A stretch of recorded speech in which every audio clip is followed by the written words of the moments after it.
हम सबको अक्सर यही कहा और पढ़ाया जाता है कि भारत देश को आजादी अहिंसा से मिली है। कुछ लोगों के अनुसार इस देश को चरखा चलाकर ब्रिटिश से आजादी मिल गई। लेकिन सच कुछ और है। देश को स्वतंत्र करवाने के लिए हजारों लाखों क्रांतिकारियों ने अपने प्राणों की आहुति दी है। तब जाकर यह देश स्वतंत्र हुआ। चरखा चलाकर और अहिंसा से एक मुट्ठी भूमि आजाद नहीं किया जा सकता तो पूरे देश को आजाद कराने की बात छोड़ दीजिए। इस वीडियो में हम आपको एक ऐसे क्रांतिकारी की कहानी बताएंगे जिन्होंने मां भारती की स्वतंत्रता के लिए अपने जीवन का बलिदान दिया। खुदीराम बोस का जन्म 3 दिसंबर 1889 को बंगाली कायस्थ परिवार में हुआ था। उनके पिता नेराजोल में तहसीलदार थे। उनके पिता का नाम त्रैलोक्यनाथ बोस और माता का नाम लक्ष्मी प्रिया देवी था। खुदीराम के जन्म से पहले उनके माता पिता के 2 बेटे हो चुके थे, लेकिन अल्पायु में ही उनकी मृत्यु हो गई। इसलिए उनके जन्म के बाद उनके माता पिता ने उन्हें उनकी बड़ी बहन को 3 मुट्ठी खुदी यानी अनाज के बदले बेच दिया ताकि उनकी मृत्यु न हो। इसी वजह से उनका नाम खुदीराम पड़ा। जब उनकी उम्र 5 वर्ष की थी तब उनकी मां का निधन हो गया। 1 साल बाद उनके पिता का भी निधन हो गया। उसके बाद उनकी बड़ी बहन अपरूपा रॉय उन्हें अपने ससुराल ले आई। खुदीराम जी क्रांतिकारी विचार से प्रभावित थे और वह अक्सर क्रांतिकारी चर्चाओं और समारोह में भाग लेते थे। जल्द ही वह अनुशीलन समिति से भी जुड़ गए, जो कि एक क्रांतिकारी संगठन था। वे 15 साल की उम्र में एक स्वयं सेवक बन गए और ब्रिटिश शासन के खिलाफ पंफलेट वितरण के लिए गिरफ्तार किए गए। वे 16 साल की उम्र में ही पुलिस स्टेशन के पास बम रखने के क्रांतिकारी कार्य में शामिल हो गए थे। मजिस्ट्रेट डगलस किंग्सफोर्ड उन ब्रिटिश जजों में से एक था जो भारतीय क्रांतिकारियों को अक्सर कठोर सजा देते थे। उनके छोटे छोटे अपराधों पर भी मजिस्ट्रेट डगलस किंग्सफोर्ड कड़ी सजा देते थे। इसी कारण कई क्रांतिकारियों को मजिस्ट्रेट डगलस किंग्सफोर्ड पसंद नहीं था और उन्हें मारने का प्रयास किया जा रहा था। इन्हीं क्रांतिकारी संगठनों में अनुशीलन समिति भी एक था जो मजिस्ट्रेट डगलस किंग्सफोर्ड को मारने का प्रयास कर रहे थे। मजिस्ट्रेट किंग्सफोर्ड को मारने का पहला प्रयास मार्च 1908 में क्रांतिकारी हेमचंद्र कानूंगो द्वारा किया गया, लेकिन ब्रिटिश सरकार को मजिस्ट्रेट किंग्सफोर्ड पर होने वाले हमले का अंदेशा पहले ही हो गया था। इसलिए उनका स्थानांतरण मुजफ्फरपुर में कर दिया गया और इस तरह मजिस्ट्रेट किंग्सफोर्ड को मारने का पहला प्रयास असफल हो गया। इसके बाद अनुशीलन समिति ने मजिस्ट्रेट किंग्सफोर्ड को मुजफ्फरपुर में मारने का निर्णय लिया, जिसके लिए अनुशीलन समिति के 2 सदस्य मुजफ्फरपुर जाते हैं, जिनमें से एक प्रफुल्ल चकी थे। उन्होंने वहां जाकर मजिस्ट्रेट किंग्सफोर्ड की रेकी की। रेकी करने के बाद मुजफ्फरपुर से कोलकाता आने पर हेमचंद्र कानूंगो ने उन्हें बम बनाकर दिया, जिसकी मदद से मजिस्ट्रेट किंग्सफोर्ड पर हमला करना था। इसके बाद प्रफुल्ल चकी एक युवा क्रांतिकारी के साथ मुजफ्फरपुर वापस जाते हैं। यह युवा क्रांतिकारी थे खुदीराम बोस।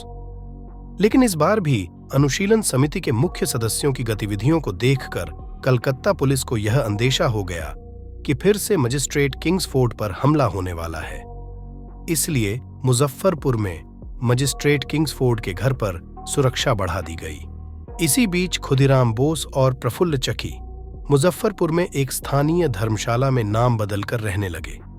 साथ ही उन दोनों ने अगले 3 सप्ताह तक मजिस्ट्रेट किंग्सफोर्ड पर नजर रखी।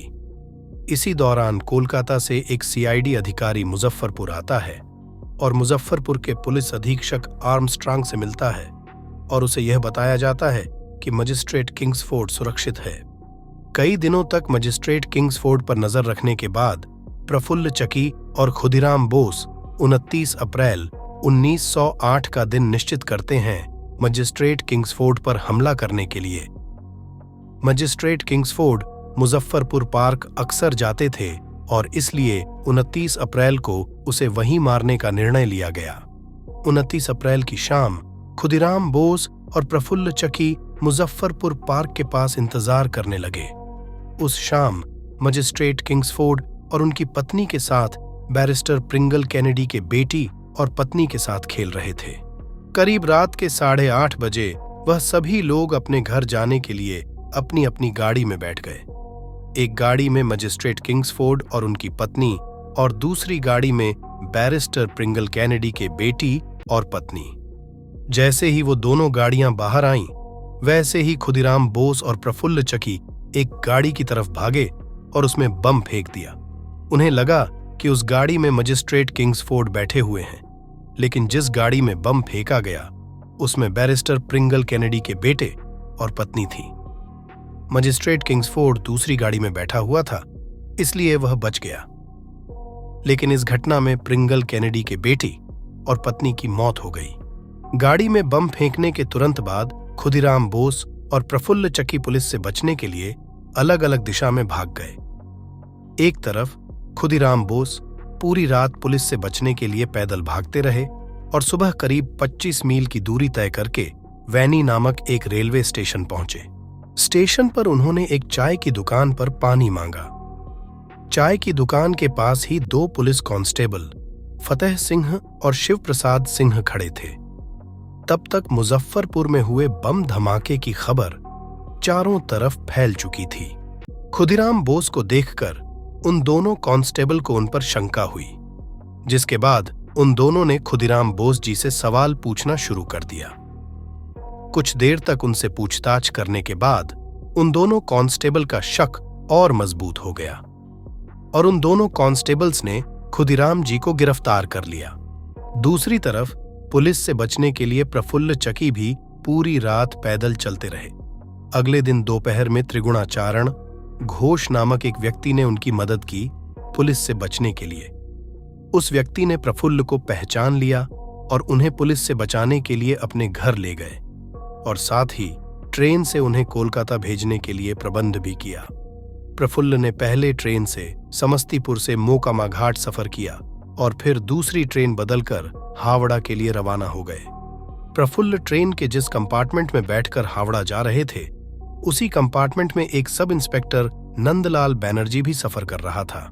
बदकिस्मती से प्रफुल्ल और उस सब इंस्पेक्टर के बीच बातचीत होना शुरू हो गया। इसी बातचीत के दौरान सब इंस्पेक्टर नंदलाल बैनर्जी को यह शक हो गया कि प्रफुल्ल का मुजफ्फरपुर में हुए ब्लास्ट से कुछ लेना देना है। इसलिए जब शिपराइट स्टेशन पर प्रफुल्ल पानी पीने के लिए उतरे, तब सब इंस्पेक्टर नंदलाल बैनर्जी ने मुजफ्फरपुर पुलिस स्टेशन को टेलीग्राम भेज दिया और जब मोकामा घाट स्टेशन आया, तब सब इंस्पेक्टर नंदलाल बैनर्जी प्रफुल्ल को पकड़ने की कोशिश करने लगा ताकि उन्हें मुजफ्फरपुर पुलिस के हवाले किया जा सके। तब खुद को बचाने के लिए प्रफुल्ल ने अपने रिवॉल्वर से सब इंस्पेक्टर बैनर्जी पर गोली चलना शुरू कर दिया, लेकिन जब उन्हें लगा कि वह अब नहीं बच सकते, तो प्रफुल्ल ने अपने रिवॉल्वर से खुद को ही गोली मार ली। 1 मई को खुदीराम बोस को मुजफ्फरपुर लाया गया। उन्हें देखने के लिए लोगों की भारी भीड़ पुलिस स्टेशन के आसपास आ गई थी। लोग उस युवा लड़के को देखना चाहते थे जिसने देश के आजादी के लिए अंग्रेजों पर हमला किया था। खुदीराम बोस जी को जिला न्यायाधीश वुडमैन के घर ले जाया गया, जहां उन्होंने मुजफ्फरपुर बम विस्फोट का उत्तरदायित्व लिया। खुदीराम बोस जी का स्टेटमेंट रिकॉर्ड होने के बाद प्रफुल्ल चक्की का शव मुजफ्फरपुर आया। तब खुदीराम बोस जी को पता चला कि उनका साथी मारा जा चुका है। खुदीराम जी ने प्रफुल्ल के शव की पहचान की अपने साथी के रूप में, लेकिन फिर भी जिला न्यायाधीश ने प्रफुल्ल के धड़ से उनके सिर को अलग कर उसे कोलकाता भेजने का आदेश दिया ताकि उसके पहचान की पुष्टि की जा सके। इसके बाद खुदीराम जी पर लोअर कोर्ट में ट्रायल चला, जिसमें कोर्ट ने उन्हें फांसी की सजा सुनाई। खुदीराम जी के अधिवक्ताओं ने हायर कोर्ट में लोअर कोर्ट के आदेश को चैलेंज किया, लेकिन हाई कोर्ट ने भी लोअर कोर्ट का आदेश जारी रखा। 11 अगस्त 1908 का वह दिन आखिर आ गया जब सुबह 6 बजे भारत माता का सुपुत्र खुदीराम बोस जी ने अपने मातृभूमि के स्वतंत्रता के लिए हंसते हंसते अपने प्राण बलिदान कर दिया। जब उनकी अंतिम यात्रा निकली, तब भारी संख्या में लोगों ने मां भारती के उस सुपुत्र को नमन किया। खुदीराम बोस जी को जब फांसी दी गई, तब वह मात्र 18 वर्ष के थे। जाते जाते खुदीराम बोस जी ने हजारों भारतीय युवाओं को मातृभूमि के स्वतंत्रता के लिए लड़ने के लिए प्रेरित कर दिया। जय हिंद, जय भारत।